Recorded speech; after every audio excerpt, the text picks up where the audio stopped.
चलिए, एक हमारा टॉपिक है substantive and procedural law. What do you understand by the term substantive and procedural law? Define and differentiate between these two. दोनों में इसका फ़र्क भी बयान करें कि क्या होता है। सब्सटैंटिव लॉ बेसिकली ऐसे कवानीन को कहा जाता है जो आपके हुकूक और जिम्मेदारियों का तयन करते हैं। The law which provides rights as well as the remedies is called substantive law, and those laws which provides the procedure how to achieve the substantive law, how to achieve those rights which is provided in substantive law, it is the subject or the part of procedural law indeed.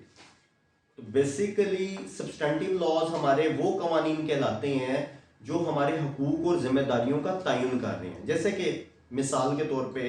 PPC है, हमारे पास ताज़ीरात पाकिस्तान है। ताज़ीरात पाकिस्तान के अंदर हमें ये बताया जा रहा है कि कोई भी शख्स अगर ये काम करेगा तो ये चोरी है, कोई भी शख्स अगर ये काम करेगा तो ये कत्ल है जिसकी सज़ा ये है, कोई भी शख्स फलां काम करेगा तो ये किडनैपिंग है उसकी सज़ा ये है। तो क्या कभी पीपीसी के अंदर किसी का नाम लिखा हुआ था कि अली ये काम करेगा तो चोरी है, मुश्ताक ये काम करेगा तो ये डकैती है?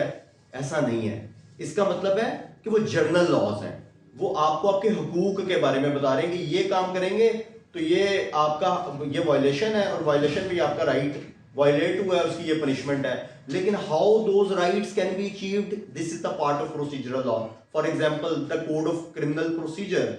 1888 का हमारे पास ज़ाब्ता फौजदारी का कानून है, वो हमें बता रहा है कि हम अब अगर कोई जुर्म सरजद हो गया तो एफआईआर कैसे कटानी है, इन्वेस्टिगेशन का तरीक़ेकार क्या होगा, मामला अगर कोई आता है कोर्ट में तो कोर्ट उसका ट्रायल कैसे करेगी, सज़ा कैसे होगी, अपील कैसे होगी, कन्विक्शन का तरीक़ेकार क्या होगा, जमानत का तरीक़ेकार क्या होगा। This is the part of procedure. तो substantive law provides rights, the procedural law provides the way how to achieve those rights, किस तरीके से आप उन राइट्स को अचीव कर सकते हैं। तो ये हमारे पास प्रोसीजरल लॉ की ब्रांच आ जाती है। अच्छा, सब्सटेंटिव लॉ को अगर हम देखें तो substantive law deals in general, substantive law overall deal कर रहा है सबके लिए, लेकिन जो प्रोसीजरल लॉ है वो बिटवीन दी पार्टीज डील कर रहा है, वो जर्नल नहीं कर रहा। जर्नल ताज़ीरात पाकिस्तान जर्नल है, ऑल ओवर पाकिस्तान उसकी इंप्लीमेंटेशन है, लेकिन अगर कोई ऑफेंस सरजद हो जाता है तो मामला अदालत में आ जाता है, तो अदालत में आता है तो बिटवीन दी पार्टीज हो जाता है।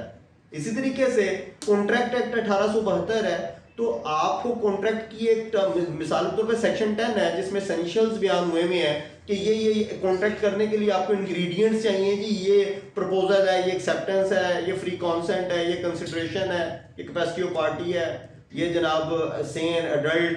विटनेसेस सो एंड सो, ये सारा आपने कर दिया। लेकिन जब आपने मुआहिदा कर लिया बिटवीन दी पार्टीज, दो या दो से ज्यादा लोगों ने आपस में मुआहिदा कर दिया, अब अगर राइट्स को आप कोई वायलेट करता है, अपना मुआहिदा पूरा नहीं करता, आप स्पेसिफिक परफॉर्मेंस के लिए चले जाते हैं कोर्ट में, तो बिटवीन दी पार्टी आ गया। तो हम ये कह सकते हैं कि substantive law deals outside the court while procedural law deals inside the court. तो उसका ताल्लुक अदालत के अंदर से हो गया, उसका ताल्लुक अदालत से बाहर हो गया, वो जनरल हो गया, ये स्पेशल हो गया, वो ये पार्टिकुलर हो गया, वो जनरल हो गया। तो यहाँ पे आपको सब्सटेंटिव और प्रोसीजरल लॉ का पता चल रहा होता है। इसी तरीके से प्रोसीजरल लॉ के अंदर जब हम देखते हैं मजीद, जैसे हम प्रैक्टिस देखते हैं कोर्ट में, तो आप जब केस कोर्ट के सामने आता है तो प्रोसीजरल लॉ के वाले से अगर वो हमसे पूछता हो तो हम देखते हैं कोर्ट में केस आया, अदालत ने उस पर समन जारी कर दिया, दूसरी पार्टी को समन जारी हो गया, आपने प्लेंट फाइल की, कोर्ट ने समन जारी कर दिया, डिफेंडेंट कोर्ट में आ गया, उसके बाद उसने आगे रिटर्न स्टेटमेंट सबमिट करवा दिया, ये प्रोसीजर हो रहा है सिविल साइड पे, उसने जवाब दावा दायर कर दिया, जवाब दावा के बाद यानी कि this is the part of pleadings हो गया ना, कि दावा और जवाब दावा मिलकर प्लीडिंग्स इन जनरल हो गए, अदालत में आ गया, अदालत ने एविडेंस के लिए मामला आ गया, एविडेंस हो गई, एविडेंस के बाद आर्गुमेंट्स हो गए, आर्गुमेंट के बाद मिसाल के तौर पे एक केस फाइनल डिक्री हो गया, डिक्री ऑर्डर जजमेंट में से कोई चीज हो गई, तो अगर अदालत का फैसला आ गया, फिर फैसले के बाद एग्जीक्यूशन आ गई, इजरा आ गई, अमल दरामद हो गया, ये सारे का सारा जो है ये प्रोसीजरल लॉ की ब्रांच आ गई। तो सब्सटेंटिव लॉ जो हमारा डील कर रहा है वो बेसिकली आपकी राइट्स और ऑब्लिगेशन को डील कर रहा है, लेकिन जो प्रोसीजरल लॉ है कैसे उन राइट्स को अचीव कर सकती हैं, कैसे उन ऑब्लिगेशन को उसका अप्लाई कर सकते हैं, उन जिम्मेदारियों को आयद कर सकते हैं, तो ये हमारे पास प्रोसीजरल लॉ आ जाएगा। तो अगर आपसे कोई शख्स सब्सटेंटिव और प्रोसीजरल लॉ के बारे में सवाल आता है तो आपने इन्हीं पैरामीटर्स पे उसको बयान कर देना।